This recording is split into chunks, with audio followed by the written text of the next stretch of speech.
कि एक security guard होता है जो कि काफी डरा हुआ होता है। वो इधर उधर भाग रहा होता है। वो भागता भागता एक कमरे में पहुंच जाता है जहां कुछ लॉकर्स होते हैं और उसे देख के खुलने लगते हैं। उन लॉकर्स में शीशे होते हैं। वो आदमी उनको देख के डर जाता है और उनसे कहता है कि मुझे माफ कर दो। तभी उन शीशों में से एक शीशा टूट जाता है और उसका एक टुकड़ा नीचे गिरता है। अब शीशे में जो सिक्योरिटी गार्ड हमें दिखाई दे रहा था वो उस टुकड़े को उठाता है और उसी से अपनी गर्दन काट लेता है। और सिक्योरिटी गार्ड असल में भी ऐसा कर लेता है और वो मर जाता है। अब यहाँ सीन चेंज होता है और दूसरी स्टोरी दिखाई जाती है जहाँ पर हम एक लड़के बेन को देखते हैं। पुलिस उसके पीछे लगी हुई थी, ये सोचते हुए कि उसने किसी पुलिस ऑफिसर को मारा है, तो इसलिए छुप के वो अपनी बहन के घर रह रहा था। लेकिन वो कितनी देर जॉबलेस यहाँ रह सकता था, तो वो खुद के लिए एक जॉब ढूंढने लगता है। तो उसे एक ऐसा स्टोर मिलता है जहाँ पर वैकेंसी अभी भी अवेलेबल थी। तो वो जाकर उसके ऑनर से मिलता है। जिस बिल्डिंग में वो स्टोर था वो बिल्डिंग काफी अजीब थी। कुछ साल पहले वो पूरी की पूरी जल चुकी थी और उसमें कई लोग मारे भी गए थे।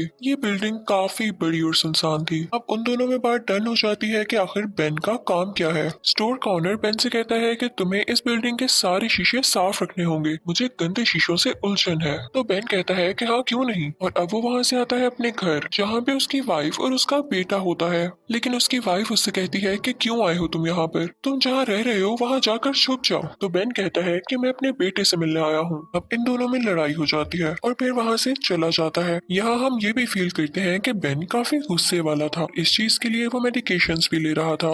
बेन की जिस स्टोर में जॉब लगी थी वो रात में थी। वहाँ पर लाइट भी नहीं होती। तो बेन अपनी टॉर्च लिए इधर उधर चल रहा होता है। उसे एक बड़ा सा शीशा दिखाई देता है। उस पर हाथ के निशान होते हैं, यानी हैंड प्रिंट्स होते हैं। बेन उन्हें साफ करने लगता है लेकिन वो तो साफ ही नहीं हो रहे थे और मिरर में उसे ऐसे लग रहा होता है जैसे उसके पीछे वाला दरवाजा खुल रहा है। लेकिन जब वो रियल में देखता है तो वो तो बंद होता है। लेकिन वो इस बात पर ज्यादा ध्यान नहीं देता और अगली रात जब वो दोबारा ड्यूटी पर आता है तो देखता है कि वो शीशे पर दोबारा से निशान है। तो उसे लगता है कि हो सकता है कि मेरे अपने ही हाथों के हों। और जैसे ही वो शीशे को टच करता है तो वो टूट जाता है। वहाँ पर अजीबो गरीब चीजें होने लगती हैं। ऐसे लग रहा था जैसे कुछ लोग शीशे के अंदर चल रहे हों और वही आग पेन को भी लग जाती है। लेकिन जब वो गौर करता है तो वो बिल्कुल ठीक होता है। तो उसे लगता है कि हो सकता है ये मेडिसिन का असर हो। उसे नीचे से एक वॉलेट मिलता है और ये उसी का वॉलेट था जो इंसान मारा गया था, यानी इस स्टोर का पहला सिक्योरिटी गार्ड। उसको समझ नहीं आ रहा होता कि हो क्या रहा है, क्योंकि मिरर में उसे अभी भी अजीबोगरीब चीजें दिखाई दे रही थी, जैसे किसी औरत का हाथ। तो वो मिरर उठाता है और अपने साथ ले जाता है और उस स्टोर में और जगह देखने लगता है जहाँ पर उसे एक चली हुई औरत दिखाई देती है जो कि काफी खौफनाक थी। दूसरी तरफ बेन के बेटे को भी मिरर में ये सारी चीजें दिखाई दे रही थी। लेकिन उसकी मदर कहती है कि बेटा तुम परेशान ना हो, तुम सो जाओ। एक दिन बेन को घर में उसी सिक्योरिटी ऑफिसर के नाम से एक पार्सल रिसीव होता है जिसमें काफी ज्यादा न्यूज़पेपर थे, जिनमें ये न्यूज थी कि वो बिल्डिंग आग में कैसे जल गई और उसमें लोग भी मारे गए। वो शॉप के ओनर से पूछता है कि ये सिक्योरिटी ऑफिसर कहाँ गया, तो वो उसे बताता है कि ये तो मारा जा चुका है। तो बेन काफी परेशान हो जाता है। तो फिर पार्सल उसे किसने भेजा था। बेन की वाइफ एक हॉस्पिटल में डॉक्टर होती है और उसी हॉस्पिटल में सिक्योरिटी गार्ड की बॉडी भी थी जो कि फ्रीज की गई थी। बेन अपनी वाइफ से कह के उसकी बॉडी देखता है, लेकिन तभी उस सिक्योरिटी गार्ड की बॉडी का रिफ्लेक्शन उसे पूरी तरह से डरा देता है। अब दूसरी तरफ घर में हम बेन की बहन को देखते हैं जो कि शीशे में बैठ के अपनी इयररिंग्स उतार रही होती है। लेकिन जब वो शॉवर लेने जाती है तो उसका रिफ्लेक्शन शीशे में ही रह जाता है, जो कि अपना मुंह पूरी तरह से खोलने लगती है और उसमें से काफी ब्लड आने लगता है। और दूसरी तरफ बेन की बहन का मुंह भी अपने आप खुलने लगता है और उसकी पानी में ही डेथ हो जाती है। बेन जब घर आकर ये देखता है तो काफी ज्यादा हार्ट ब्रोकन हो जाता है और वो समझ जाता है कि हो ना हो ये मिरर्स मिस्टीरियस हैं। तो वो उसी स्टोर यानी बिल्डिंग में जाकर उन मिरर्स को शूट करने लगता है। लेकिन हैरानी की बात ये थी कि वो मिरर्स खुद को दोबारा से ठीक कर लेते थे। बेन रोने लगता है और कहता है कि आखिर क्यों कर रहे हो मेरे साथ ऐसा।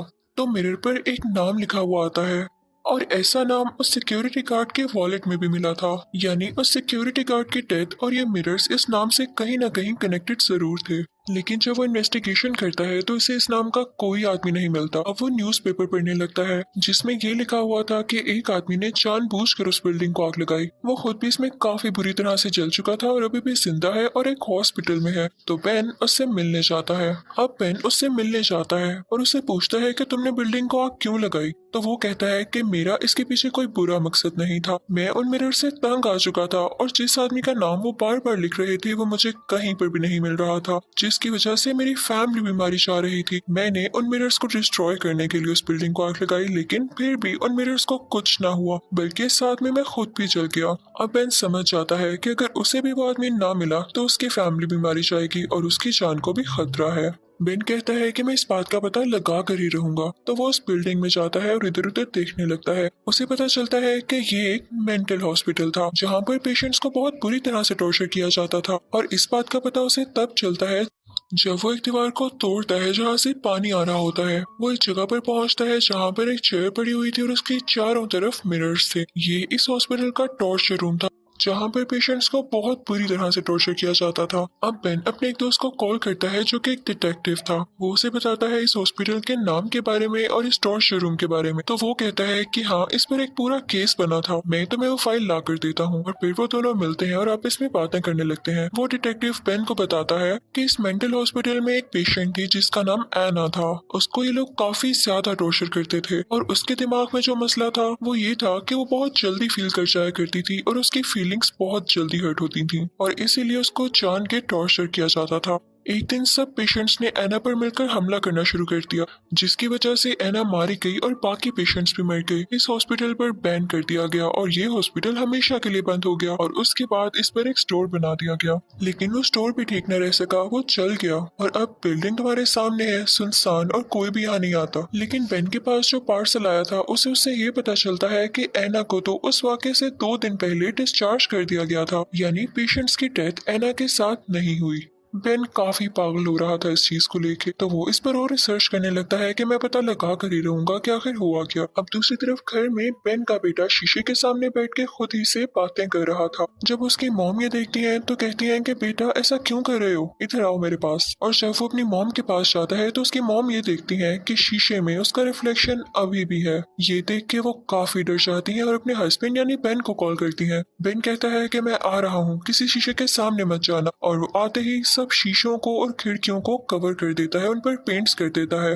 अब बेन किसी तरह एना के घर का पता लगाता है तो उसे उसके घर वालों से ये पता चलता है कि वो वाकई में पागल थी और काफी ज्यादा एग्रेसिव भी थी, यानी उसे गुस्सा बहुत जल्दी आता था। उसे हॉस्पिटल भेज दिया गया, उसे काफी टॉर्चर किया गया, लेकिन स्टिल वो ठीक हो गई थी और कुछ अर्से बाद अपने घर वापस आ गई। लेकिन जब वो वापस आई तो घर के सारे शीशे अजीबोगरीब एक्टिविटीज करना शुरू हो गए, यानी उनमें अजीब अजीब लोग दिखाई देते थे। एना की हालत दोबारा से बिगड़ने लगी तो उसे ऐसी जगह भेज दिया गया जहाँ पर कोई शीशा नहीं था। तो बेन कहता है कि मैं उससे मिलने चाहूंगा, चाहे वो जिंदा हो या ना।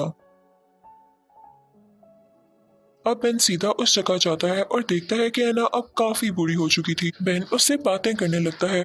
उन दोनों के दरमियान एक वुडन नेट थी। बेन एना से कहता है कि क्या आप मेरे साथ उस मेंटल हॉस्पिटल दोबारा आ सकती हैं? तो एना कहती है कि नहीं, उस वक्त मेरे अंदर एक डीमन था, जब मुझे टॉर्चर किया जाता था वो डीमन कई डीमंस में बदल गया, और अगर मैं दोबारा वहां पर गई तो वो डीमंस जो कि अब शीशों में कैद है दोबारा से मेरे अंदर आ जाएंगे। बेन उसे अपनी फैमिली का वास्ता भी देता है कि मेरी फैमिली मर रही है, इस वजह से आपको आना होगा। तो एना उसकी बात का कोई जवाब ना देते हुए वहां से चली जाती है। तो बेन उस पर गन पॉइंट कर लेता है और कहता है कि नहीं, आपको आना होगा। दूसरी तरफ हम ये देखते हैं कि रात हो चुकी होती है और बेन का बेटा अपनी मॉम के पास से गायब हो जाता है। जब उसकी मॉम उसे ढूंढने जाती है तो देखती है कि हर तरफ पानी है। वो जब वॉशरूम जाती है तो बाथ टब में कोई रिफ्लेक्शन उसे खींच लेता है और उसे मारने की कोशिश करता है। अब ऊपर रूम में बेन की बेटी जब शीशे में देखती है तो उसे अपनी मदर का रिफ्लेक्शन दिखाई देता है, जो कि असल में वहाँ पर नहीं था, और वो रिफ्लेक्शन इसको मारने ही वाला होता है कि तभी बेन की वाइफ वहाँ से अपनी जान छुड़ाकर ऊपर आ जाती है और अपनी बेटी को बचा लेती है अपने रिफ्लेक्शन से। और फिर वो अपने बेटे को ढूंढने के लिए दोबारा जाती है तो उसे एक जगह पानी दिखाई देता है जिसके रिफ्लेक्शन में उसका अपना बेटा होता है। जब वो उसके पास जाती है तो वो उसे नाइफ से जख्मी कर देता है। और दूसरी तरफ बेन एना को अपने साथ लेके आ चुका था और वो उसे उसी टॉर्चर रूम में लेकर आता है जहाँ पर उसे टॉर्चर किया जाता था। वो बूढ़ी एना को चेयर पर बांध देता है, जिसके बाद वहाँ पर मौजूद शीशों में से सारे डीमंस बाहर आने लगते हैं और बेन खुद उस रूम से बाहर आ जाता है और वो सारे डीमंस एना की बॉडी में वापस आने लगते हैं, जिसकी वजह से एना की बॉडी ब्लास्ट हो जाती है और सारे शीशे अपने आप टूटने लगते हैं और फाइनली बिल्डिंग में अब कोई भी शीशा बाकी नहीं बचा था। अब एना पूरी तरह से पोजेस हो चुकी थी और उसकी शक्ल काफी खौफनाक लग रही थी। वो ऊंची ऊंची जंप्स लगाने लगती है और बेन पर अटैक करने की कोशिश करती है, लेकिन बेन भी उसे मुसलसल शूट कर रहा था। लेकिन बेन को एक आइडिया आता है। वो एना को उठाकर एक पाइप के साथ मारता है जिसमें गैस थी और इस वजह से गैस लीक होने लगती है और इसी बात का फायदा उठाते हुए बेन उस तरफ शूट कर देता है। इसकी वजह से वहां पर आग लग जाती है और एना उसी में जल जाती है। लेकिन एना का गुस्सा अभी भी खत्म नहीं हुआ था। वो बिल्डिंग को गिराने लगती है ताकि बेन इसके नीचे आकर मर जाए। लेकिन बेन भी बिल्कुल इसी तरह एना के साथ करता है। अब बिल्डिंग टूटने लगती है और एना के ऊपर आकर गिर जाती है, जिससे एना उसके नीचे ही दब जाती है। अनलकीली बिल्डिंग का कुछ हिस्सा बेन के ऊपर भी गिर जाता है, लेकिन बाद में उसे रेस्क्यू कर लिया जाता है। दूसरी तरफ घर में बेन के बेटे को उसका अपना ही रिफ्लेक्शन खींच लेता है, लेकिन उसकी मदर उसे आजाद करवा देती है और अपने बेटे को ठीक करने लगती है। लेकिन जब बेन उस बिल्डिंग से बाहर आकर देखता है तो उसे हर चीज उल्टी लिखी हुई नजर आ रही थी। तो उसे ये पता चल जाता है कि वो अब मिरर वर्ल्ड में है। यकीनन वो भी मारा जा चुका था और वो कभी भी मिरर से बाहर नहीं आ सकता, क्योंकि वहाँ के सारे मिरर्स अब टूट चुके थे। और इसी सीन के साथ ये मूवी यहीं एंड हो जाती है। Thank you for watching.